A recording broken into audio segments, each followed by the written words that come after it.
Iran ने Jordan के Ajrak airbase को अदरक की तरह कूटा। अमेरिकी ठिकानों पर इस मॉनसून मिसाइलों की बारिश हो रही है। डोनाल्ड ट्रंप चेतावनी पर चेतावनी दे रहे हैं, कभी यू टर्न ले रहे हैं। मीडिया में हर रोज आकर के इंटरव्यू देते हैं। आज रात बहुत बड़ा हमला होगा, आज रात भीषण हमला होगा, आज रात सब खत्म कर देंगे और आज आखिरी रात होगी जब तक कोई बात करने नहीं आएगा। हमला इतना होगा कि बात करने के लिए कोई बचेगा ही नहीं। अगले हफ्ते से ईरान के पुलों और बिजली संयंत्रों को निशाना बनाया जाएगा यदि ईरान बातचीत के लिए तैयार नहीं हुआ तो। नमस्कार, मैं हूं आशीष त्रिपाठी आपके साथ। डोनाल्ड ट्रंप की रीति नीति वे ही जाने, लेकिन जो जानकारी सामने आ रही है उसके बारे में बात करेंगे। इस वीडियो के अंत तक बने रहिएगा। ईरान और अमेरिका और इजरायल के बीच क्या चल रहा है इसको पूरा ओवरऑल कवर करने की कोशिश करेंगे। स्ट्रेट ऑफ होर्मुज पर अमेरिका के राष्ट्रपति डोनाल्ड ट्रंप ने जो बड़ा ऐलान किया था उस पर उन्होंने यू टर्न क्यों लिया, इस पर भी बात करेंगे। दरअसल अमेरिका के राष्ट्रपति डोनाल्ड ट्रंप ने स्ट्रेट ऑफ होर्मुज से गुजरने वाले जहाजों पर 20% शुल्क लगाने के ऐलान पर यू टर्न ले लिया है।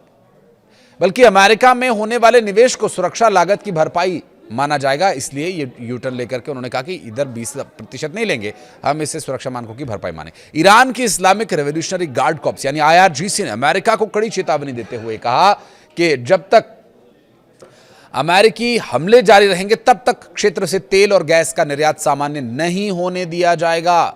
स्ट्रेट ऑफ होर्मुज पर इस वक्त ईरान का पूरा नियंत्रण है। IRGC ने कहा कि अमेरिका यदि सैन्य कार्रवाई नहीं रोकता है तो पूरे क्षेत्र की ऊर्जा आपूर्ति प्रभावित हो सकती है।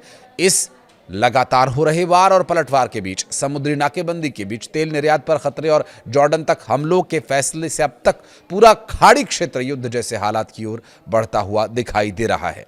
और अगर जल्द ही इस कूटनीतिक विषय का समाधान नहीं निकाला गया तो वैश्विक तेल बाजार, समुद्री व्यापार, अंतर्राष्ट्रीय सुरक्षा पर इसका गहरा व्यापक असर देखने को मिलने वाला है। इन अमेरिकी हमलों के बीच ईरान ने जॉर्डन के अजरक एयरबेस को पूरी तरह से बर्बाद करने के लिए हमला किया। अमेरिकी सैन्य सुविधाओं को भी निशाना बनाने का दावा किया गया है। ईरानी मीडिया और अल जजीरा के मुताबिक इस हमले के दौरान कई मिसाइलें दागी गईं, जिन्हें रोकने के लिए जॉर्डन का एयर डिफेंस सिस्टम सक्रिय हो गया। ईरान के सबसे महत्वपूर्ण तेल निर्यात केंद्र खार्ग द्वीप को लेकर भी ट्रंप ने दावा किया कि अमेरिकी सेना वहां पहले से ही 2 से 3 बार हमला कर चुकी है। उन्होंने कहा कि जैसा कि आप जानते हैं, हमने खार्ग द्वीप पर हमला किया हुआ है और 2 बार 3 बार, बल्कि मैंने कहा था कि सब कुछ निशाना बनाओ, लेकिन उस छोटे से हिस्से को करीब 25 गज की दूरी तक छोड़ दो, क्योंकि मैं नहीं चाहता कि इसका विश्व की अर्थव्यवस्था पर गंभीर असर पड़े, कहना डोनाल्ड ट्रंप का। इस बीच प्रेसिडेंट ट्रंप ने साफ कहा कि अगर ईरान बातचीत की मेज पर वापस नहीं आया तो अगले सप्ताह उसके पुलों, बिजली संयंत्रों जैसे अहम बुनियादी ढांचों पर हमले किए जाएंगे। व्हाइट हाउस में पत्रकारों से बातचीत के दौरान ट्रंप ने कहा कि अगर अमेरिका इस वक्त पीछे हटता है तो ईरान अपनी सैन्य क्षमता दोबारा खड़ी करने में करीब 20 साल लगा देगा। उन्होंने कहा कि इन लोगों से बातचीत करने का एकमात्र तरीका है ताकत, असली ताकत, सैन्य ताकत। 2 दिन पहले हमारे बीच समझौता हो गया था, लेकिन उन्होंने आखिरी समय में उसे तोड़ दिया। ट्रंप ने यह भी दोहराया कि ईरान पर हमले तब तक जारी रहेंगे जब तक मैं खुद ये ना कह दूं कि अब काफ़ी है। डोनाल्ड ट्रंप भला ये कहने वाले हैं या नहीं, कोई भरोसा नहीं है, वो कह भी सकते हैं। डोनाल्ड ट्रंप ने फॉक्स न्यूज़ को दिए गए इंटरव्यू में बताया कि मंगलवार को अमेरिका और ईरान के प्रतिनिधियों के बीच बातचीत हुई। इस दौरान उन्होंने ईरान पर जारी सैन्य कार्रवाई का बचाव करते हुए कहा कि आप इसे जैसे चाहें परिभाषित कर लें, लेकिन हम उन्हें बहुत बुरी तरह से जवाब दे रहे हैं। ऐसा करना ज़रूरी है। अमेरिकी प्रेसिडेंट डोनाल्ड ट्रंप ने कहा कि ईरान पर बातचीत के लिए दबाव बनाया जा रहा है और अमेरिकी हमले तब तक जारी रहेंगे जब तक वो बातचीत की मेज पर नहीं आ जाते, जब तक वो खुद उन्हें रोकने का फैसला नहीं करते। ट्रंप ने कहा कि जब तक मैं न कहूं कि बस बहुत हुआ तब तक ईरान पर हमला जारी रहेगा। अमेरिकी प्रेसिडेंट का कहना यह है कि ईरान के एनर्जी से जुड़े ठिकानों पर सबसे आखिर में हमला करेंगे। ट्रंप ने कहा कि अगर ईरान बातचीत की मेज पर नहीं आता है और समझौते के लिए तैयार नहीं होता है तो अगले सप्ताह अमेरिकी सेना ईरान के बिजली संयंत्रों, पुलों को निशाना बनाएगी। उन्होंने आगे कहा कि वही आज रात वाला बयान कि आज रात सब कुछ तबाह कर देंगे, जोरदार हमला करने वाले हैं, कल परसों भी ईरान पर हमले तेज करेंगे, जब तक कि वे मेज पर बातचीत के लिए नहीं आ जाते। अमेरिकी प्रेसिडेंट ने आगे कहा कि अगर ईरान कोई समझौता करता है तो उसे तोड़ देता है। ट्रंप ने ईरान के नेतृत्व को चेतावनी देते हुए कहा कि बेहतर होगा कि वे समझौता कर लें, नहीं तो उनके पास कोई बातचीत करने के लिए नहीं बचेगा। ईरानी शासन के बचे हुए नेतृत्व के लिए उनका यह संदेश है। हालांकि प्रेसिडेंट ट्रंप ने होर्मुज में जहाज़ों को सुरक्षा प्रदान करने की एवज में जो खाड़ी देशों में 20% शुल्क वसूलने की बात कही थी, अब उस पर उन्होंने यू टर्न ले लिया है।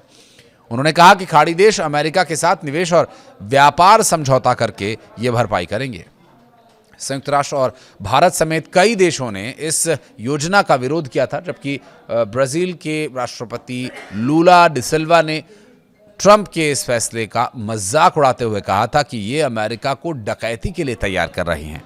दरअसल सोमवार को केवल 10 जहाज़ों ने ही स्ट्रेट ऑफ होर्मुज को पार किया है, जहां से कि तेल और गैस की आपूर्ति होती है। लेकिन जिस तरह से भारी बम वर्षकों को एक तस्वीर के माध्यम से डोनाल्ड ट्रंप कभी पेश करते हैं, कभी डोनाल्ड ट्रंप वहां पर समुद्र में तैनात जहाज़ों पर हमले की AI जनरेटेड तस्वीरों को साझा करते हैं और एक तरह से दबाव बनाने का प्रयास ईरान पर रहता है। लेकिन ईरान की तरफ से स्पष्ट जानकारी जो दी गई है, जो दावा किया गया है, वो उन जगहों पर हमले का दावा किया गया है जो अमेरिका के लिए सामरिक दृष्टि से भी महत्वपूर्ण है, सुरक्षा के लिहाज से भी महत्वपूर्ण है। अमेरिका को देखिए इस वजह से ज़्यादा फर्क नहीं पड़ता क्योंकि अमेरिका के जो सिर्फ सैन्य ठिकानों तक ही ईरान की पहुंच हो पा रही है, जबकि ईरान देश पर ही हमले हो रहे हैं, उनके सैन्य ठिकाने कहीं और नहीं है।